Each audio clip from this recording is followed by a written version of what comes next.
मित्रा मोबाईल खाली कर ना.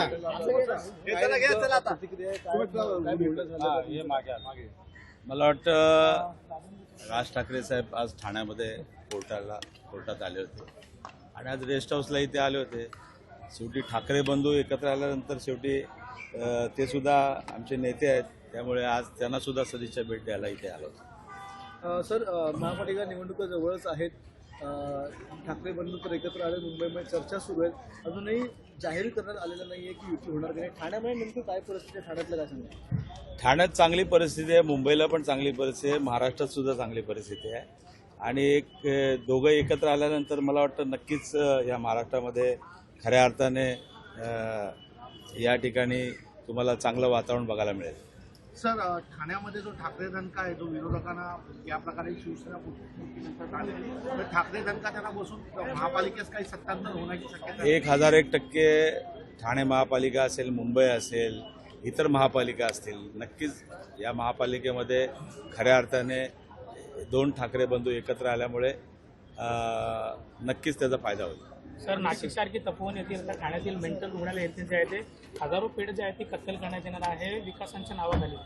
मला वाटतं आता मतदारांना मी आवाहन करेल की खऱ्या अर्थाने आता मला वाटतं त्यांनाच कत्तल करण्याचं मला वाटतं इलेक्शनला नागरिकांनी करावं. कारण तुम्ही बघितलं असेल की आज हजारो झाडं घोडबंदरला त्या ठिकाणी कापले, त्यानंतर या ठिकाणी नाशिकला कुंभमेळ्यासाठी कापले जात आहेत. मेंटल हॉस्पिटलच्या इथे जे काय नवीन प्रोजेक्ट रेल्वे स्टेशनचा होतोय तिथे सुद्धा त्या ठिकाणी घेते. तुम्हाला आठवत असेल ज्यावेळेला टी चंद्रशेखर या ठाण्यामध्ये आले होते त्यावेळेला ती झाडं मोठमोठी झाडं आपण काढून त्याचं त्या ठिकाणी हे केलं होतं. तीच मला वाटतं हे करायला पाहिजे होतं, परंतु मनमानी चालू आहे, दादागिरी चालू आहे, सत्तेचा गैरवापर चालू आहे. नक्कीच या ठिकाणी लोक या मतदानाच्या द्वारे त्यांना दाखवून देतील. ठाण्यामध्ये महाविकास आघाडीच्या माध्यमातून कशा प्रकारे रणनीती आखली जाईल आणि येत्या काळामध्ये काय भूमिका असेल महाविकास आघाडीची आणि काँग्रेसचं जो इथल्याचं जो चालेल त्यांना एकत्र. तुम्हाला थोड्या दिवसात समजेल, सर्वच एका दिवशी होणार नाही, दररोज तुम्हाला बातम्या लागतील, त्यामुळे तुम्हाला समजेल लवकर. धन्यवाद.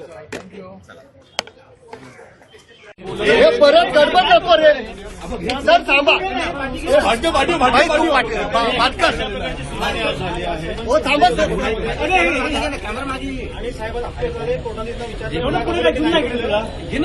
अक्षय थोडा आरामात जरा. अक्षय थोडा आरामात. चालवायला ठेवलेलं ट्रायल ठेवलेलं आणि जज साहेबांनी अशी कमेंट केली की लवकरात लवकर मॅटर संपू शकेल, तुम्ही रेग्युलरली अटेंड करा. आज साहेबांनी काय उत्तर नाही आलेले 5 मिनिटांमध्ये विचारलं की गुन्हा कबूल आहे की त्यांना नाही सांगितलं. चार्ज फ्रेमिंग म्हणतात त्याला. चार्ज फ्रेम झालेला आहे तर पुढचं मॅटर पोस्ट होईल ट्रायलसाठी. पुढची सुनावणी कधी आहे काय सांगा? अजून तारीख पडलेली नाही. थोड्या वेळामध्ये मला सांगतील नेमकं प्रकरण काय सर? प्रकरण 2008चं आहे. 2008चं प्रकरण ते रेल्वे भरतीचं होतं प्रकरण होतं. त्याच्यामध्ये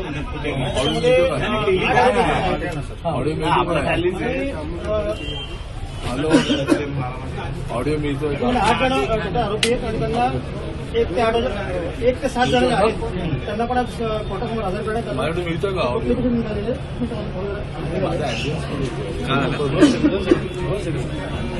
पाणी पाणी पाणी एक पायरी वरती उभे सर, वरती उभे राहा ना. एक स्टेप वरती उभे राहा. 8 जण आरोपी होते. चार्ज फ्रेम करण्यात आलेला आहे आणि लवकरात ट्रायल सुरू होईल.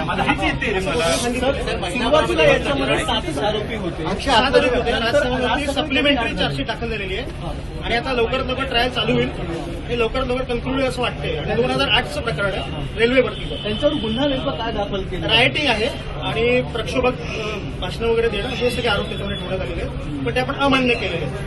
महिन्याभरामध्ये हे प्रकरण संपवण्याचं सहकार्य करायचं न्यायाधीशांनी स्वतः सांगितलं आणि आपण प्रत्येक सुनावणीला यापुढे हजर राहू. याची गरज नाहीये कारण की आपण एक्झामिशन देऊ शकतो आणि राज्यसभेत येईल. राजूरकर साहेब, 18 वर्ष लागली या संपूर्ण प्रकाराला हिअरिंगला येण्यासाठी आणि 18 वर्षानंतर हे प्रकरण बाहेर आलं. 2019 मध्ये चार्जशीट दाखल झाली आहे. त्याच्यानंतर प्रकरण हळूहळू सुरू झालं. त्याच्यामध्ये अनेकशे आरोपी होते, सापडत नव्हते. प्रोक्लेमेशन काढलेलं. प्रोक्लेमेशन काढल्यावरती ते लोक आज कोर्टामध्ये हजर झालेले. बऱ्याच लोकांनी प्रोक्लेमेशन कॅन्सल केलेले आणि आता सगळे आरोपी हजर झाल्यामुळे असं एक प्रकारे वाटतं की पुन्हा लवकरात लवकर ट्रायल चालेल आणि मॅटर संपेल. सर, जिस तरीके से राज ठाकरे आज खुद थाने चौक में जो है उपस्थित थे, 2008 का मामला जब रेलवे भर्ती में जो है उनके कार्यकर्ताओं द्वारा की मारकाट की गई थी, आज जिस तरीके से कोर्ट में खुद उपस्थित है, क्या कुछ माननीय न्यायालय ने उनको आदेश दिया? वही मैंने अभी जो हो रहा है अभी कि 2008 का रेलवे भर्ती का जो राइटिंग आज कोर्ट में चार्ज फ्रेम हुआ, और चार्ज फ्रेम होते वक्त साथ को जब पूछा गया कि आपको गुना कबूल कबूल नहीं किया, ना कबूल किया, इसके लिए जो ना कबूल करते तो जिसको चार्ज फ्रेमिंग बोलते हैं, आगे मैटर बढ़ेगा अभी ट्रायल में। माननीय न्यायालय ने ये भी कहा कि आप हमें सटाए मामला जो है क्योंकि उसमें आरोप है तो साकार करना पड़ता है, हर आरोपी को कोर्ट में आना पड़ता है, पर कभी भी वो उसमें एग्जामिशन ले सकते हैं और ट्रायल बढ़ेगा आगे। अभी मुझे नहीं लगता कि साहब को हमेशा आने का जरूरत है, विदाउट साहब के प्रेजेंस के भी ये मैटर चल सकता है। अगली तारीख कब की दी गई है? अभी तक मिली नहीं है, अभी आज का जो आगे के स्टेप्स है वो ले रहे हैं, तारीख थोड़ी देर में समझ जाएगी। क्या और अन्य जो साथ में 8 लोगों का नाम है इसमें, बाकी 7 लोग उपस्थित कोर्ट में 2 जन उपस्थित नहीं थे, पर मैक्सिमम लोग थे और उनका प्रोक्लेमेशन कैंसिल भी हो चुका है। मला असं वाटतं की तुम्हाला सगळ्यांना माहितीच असेल 2008 ची केस आहे रेल्वे भरतीची, आणि रेल्वे भरतीची जी 2008 ची जी केस आहे ती ज्या चार्जशीट फ्रेम झाली आहे आणि त्या संदर्भात कोर्टाने सन्माननीय राजसाहेबांना समन्स बजावलं होतं, आणि म्हणून आज राजसाहेब कोर्टात हजर राहिले होते आणि चार्जशीट फ्रेम करून आज पुढील जी काही प्रक्रिया आहे त्या प्रक्रियेसाठी आता ही केस सेशन कोर्टाकडे गेलेली आहे. सर, काय वाटतं अशा अनेक केसेस आहेत ज्या 2008च्या दरम्यान त्यानंतरच्या होत्या, मराठी माणसांसाठीच्या होत्या, आता देखील पक्षाचा हाच मुद्दा आहे मराठी माणसांसंदर्भातला, त्या केसेसच्या संदर्भात काय वाटतं सरकारने यासंदर्भात? मी तुम्हाला आमची भूमिका अतिशय स्पष्ट आहे.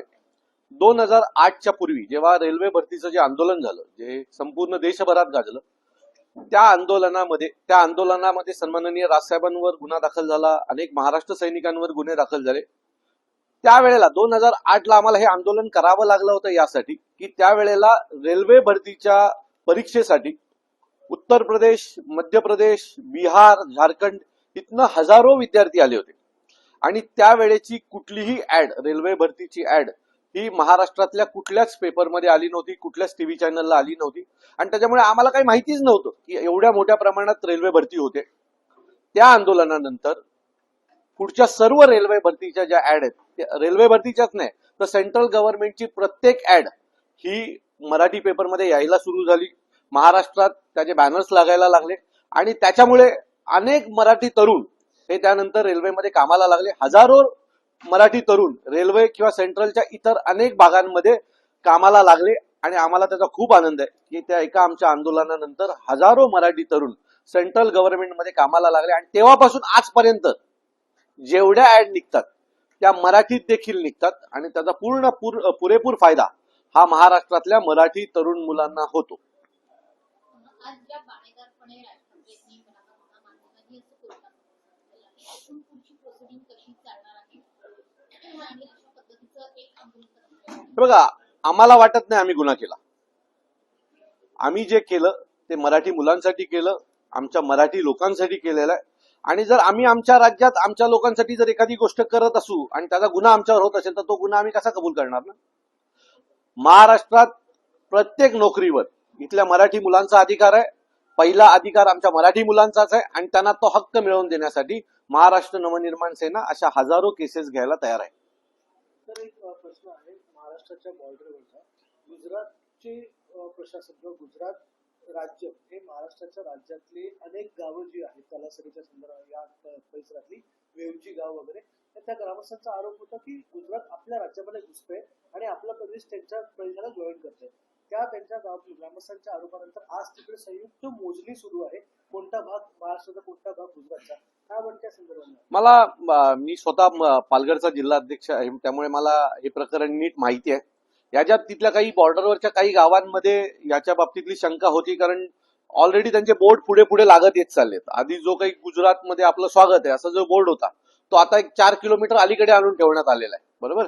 तर त्याच्या बाबतीत महाराष्ट्र नवनिर्माण सेनेचं देखील आंदोलन उभं राहील, आणि तिथले जे स्थानिक आहेत त्यांचे जे काही म्हणणं आहे ते ऐकून असे जर चुकीच्या पद्धतीने बॉर्डरवर बॅनर लागणार असतील तर ते उखडून टाकण्याचं काम महाराष्ट्र नवनिर्माण सेना करेल.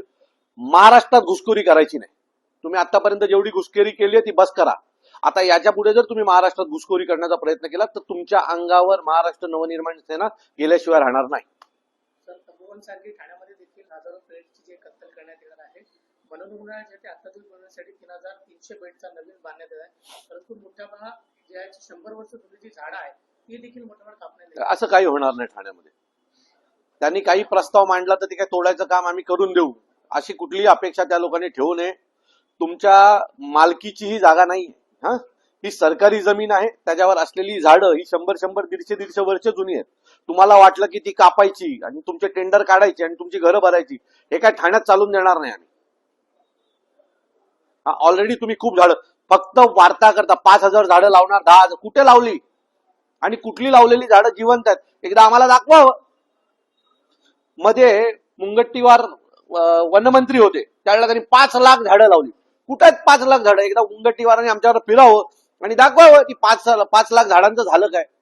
अशा खोट्या गोष्टी तयार करणं, मोठे मोठे आकडे फेकणं आणि त्यातून मग झाडांची कत्तल असेल आणि इतर गोष्टी हे लोक करत असतात. त्यामुळे ठाण्यात अशी कुठली गोष्ट होणार नाही आणि जर करण्याचा प्रयत्न केलात तर तुम्हाला आमच्या रागाला सामोरे जावं लागेल. पालिकेच्या निवडणुका जवळ येणार आहेत त्या संदर्भातला प्रश्न आहे की राजन विचारे असतील किंवा तुम्ही असाल, ठाण्यामध्ये काय परिस्थिती आहे? एकत्र महाविकास आघाडी म्हणून लढायचं आहे की 2 पक्ष तुम्ही एकत्र लढणार आहात? काय आमच्या सर्व महाराष्ट्र सैनिकांची आणि शिवसैनिकांची इच्छा आहे की आम्ही सगळे एकत्र राहिलो पाहिजे. कारण आमची लढाई ही अफजल खानाच्या फौजेसोबत आहे. त्याच्यामुळे सर्वच महाराष्ट्र सैनिक, शिवसैनिकांची इच्छा आहे आम्ही सगळे एकत्र राहिलो पाहिजे. आघाडीतल्या घटक पक्षांची इच्छा आहे, काँग्रेसचे इथले जिल्हाध्यक्ष असतील, जितेंद्र आव्हाड साहेब असतील, सगळ्यांची इच्छा आहे की जर यांना सामोरे जायचं असेल तर सगळ्यांनी एकत्र जावं लागेल. पण याच्या बाबतीतला जो पूर्ण निर्णय तो सन्माननीय राजसाहेब, उद्धव साहेब घेतील आणि जो काही खाली आदेश येईल त्या पद्धतीने आमच्याकडनं त्याची अंमलबजावणी होईल. आता सध्या आम्ही त्यांच्याशी काही जागांवर बोलणं करतो आहे आणि आम्ही त्यांच्याशी बोलतो आहे. परंतु याच्यावरचा अंतिम निर्णय हा सन्माननीय राजसाहेब आणि उद्धव साहेब घेतील. ठीक आहे, ओके.